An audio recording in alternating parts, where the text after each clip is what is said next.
పశ్చిమ గోదావరి జిల్లా తణుకు పట్టణం 2వ వార్డ్ మార్కెట్ దగ్గర ఉన్నటువంటి శ్రీ సిద్ధేశ్వర స్వామి ఆలయంలో శ్రీ సాక్షి గణపతి శ్రీ సుబ్రహ్మణ్యేశ్వర స్వామి ఆలయంలో ద్వాదశ జ్యోతిర్లింగముల ప్రతిష్ఠ కార్యక్రమంలో తణుకు శాసనసభ్యులు ఆర్మిల్లి రాధాకృష్ణ పాల్గొన్నారు. ఈ సందర్భంగా ఆయన మాట్లాడుతూ ఎన్నో సంవత్సరాల చరిత్ర కలిగిన ఆలయంలో ద్వాదశ జ్యోతిర్లింగ ఆవిష్కరణ కార్యక్రమంలో పాల్గొనడం సంతోషకరమని, దాతల సహకారంతో దాదాపు 30 లక్షల రూపాయల వ్యయంతో సాయిబాబా వారి మిత్ర బృందం ఇతర దాతల సహకారంతో ద్వాదశ జ్యోతిర్లింగములను ప్రతిష్ఠించడం జరిగిందని, ఆధ్యాత్మికంగా సమాజంలో వారి వంతు కార్యక్రమం నిర్వహించడం అభినందించదగ్గ విషయమని అన్నారు. కార్యక్రమంలో కూటమి నాయకులు, భక్తులు పెద్ద ఎత్తున పాల్గొన్నారు.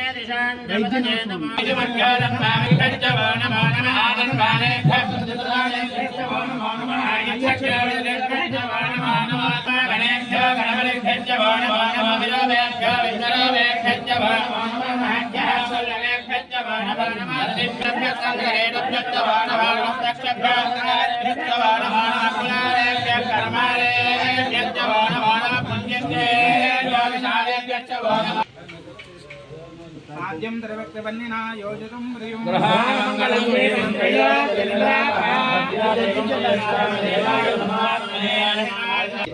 ज्योतिर्लिंग शुभदिनेन मुहूर्त काले तणुकु ग्रामस्थान सकल सर्वेजन सुखिनो लोक कल्याण समस्त सुखिनो भवन्तु सिद्ध्यर्थं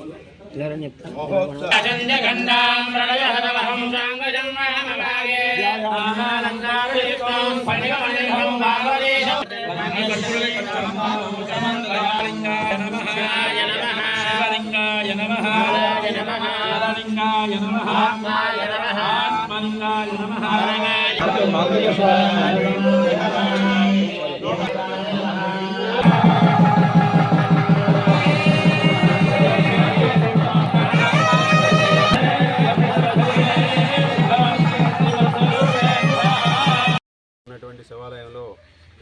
ఈరోజు సాక్షి గణపతి సుబ్రహ్మణ్యేశ్వర స్వామి సహిత ద్వాదశ జ్యోతిర్లింగ ఆవిష్కరణ కార్యక్రమం ఎంతో ఘనంగా జరగడం చాలా సంతోషం. ఈరోజు దాతల సహకారంతో దాదాపు 30 లక్షల రూపాయల వ్యయంతో ఈరోజు ఈ జ్యోతిర్లింగాల్ని ఇక్కడ ప్రతిష్ఠించడం, దాతలందరికీ కూడా ఈరోజు అభినందనలు తెలియజేస్తూ, ఈరోజు ముఖ్యంగా ఆధ్యాత్మికంగా సమాజంలో ప్రతి ఒక్కరూ కూడా వారి వంతు కార్యక్రమాలు నిర్వహిస్తూ ఈరోజు సాయిబాబా గారు వారి మిత్ర బృందం అందరూ కూడా ఇతర దాతలందరూ కూడా కలిసి ఇక్కడ ఈ జ్యోతిర్లింగాల్ని ప్రతిష్ఠించడం చాలా సంతోషమని ఈ సందర్భంగా తెలియజేసుకుంటూ, భక్తులందరూ కూడా ఈరోజు ఈ ఆలయం ఎప్పుడు కూడా పూర్వం నుంచి కూడా ఎంతో దీనికి ప్రతిష్టాత్మకమైనటువంటి ఆలయంలో వారందరూ కూడా ఆశీస్సులు పొందాలని, భగవంతుని ఆశీస్సులు పొంది ప్రతి ఒక్కరూ కూడా